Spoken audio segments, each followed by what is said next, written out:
Friend recalls teen plot to kill dad. Oh, no, actually, wait, here. Shackled hijacker protests in court. Yeah, I read about this before. This guy, William Potts, he hijacked a plane back in '84, almost 30 years ago, and he hijacked it to Havana. So now he was like a militant type, black militant.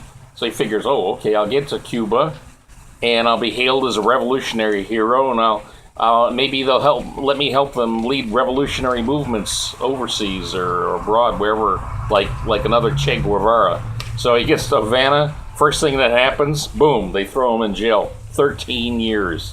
Now, 13 years in a jail in Cuba, man, talk about hell on earth. I mean, first of all, it's a tropical climate. It's always hot. No AC. No, breeze. There's hardly any breezes. You're going to be drinking murky, filthy water for 13 years. Insects crawling all over you. I mean, it's terrible. Terrible. And also the food. I'll put it like this. The average citizen in Cuba, if they want to eat red meat, the only red meat they're going to a lot of them get, and this was actually on Bizarre Foods with Andrew Zimmern, is tree rats. That's right, tree rats. So if they're on the outside eating tree rats, imagine what the prisoners in Cuba are eating. It's pretty bad. Hey, I can imagine them there sitting there going, oh, God, what a dummy. Anyway, they let him out after 13 years. He works as a farmer for the rest of the time that he's down there until recently, and he's paid like 200 pesos a month, which basically is nothing. It's like being a slave and earn pieces of paper that say 200 pesos, which buys basically almost nothing. The money down there is almost worthless. So finally he says, enough. Let me go back to that. I want to go back to the States. He comes back to the States. Now they got him up on charges for hijacking. So he's facing more prison time. But I guarantee you, he spends time in prison here, it's going to seem like heaven compared to prison in Cuba. Guarantee you that. And this reminds me, when I was in the 9th grade in junior high school, this is a really strange story. I had a Spanish teacher. Her name was Miss Sanchez. And the strange thing about it, she's a Cuban American, right? And yet, she's always talking about the glories of Cuba, how wonderful the revolution is, how it's helping the people. We're only 13, 14 years old, but even at that young age, we're thinking, man, this woman is wacko, man.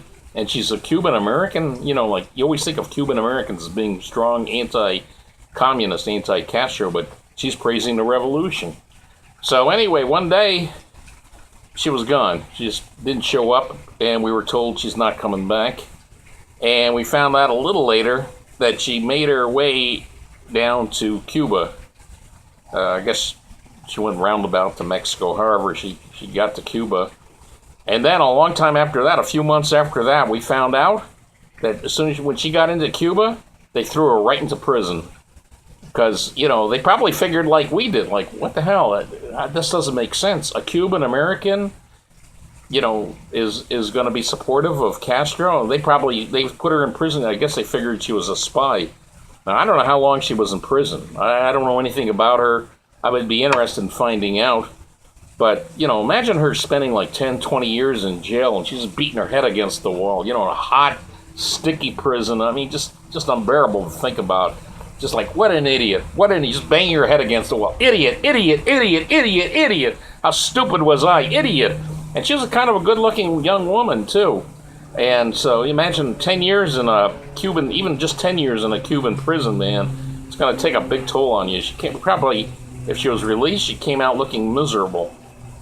And then she has to live in Cuba. I'd like to find out. I'd like to meet Mrs. Sanchez and ask her, what happened. But unfortunately, she still might be down there. So that's the thing. If you think you're going to hijack a plane or go into Cuba and pretend that want to be some revolutionary type supporting Castro, forget it. They'll throw you in prison.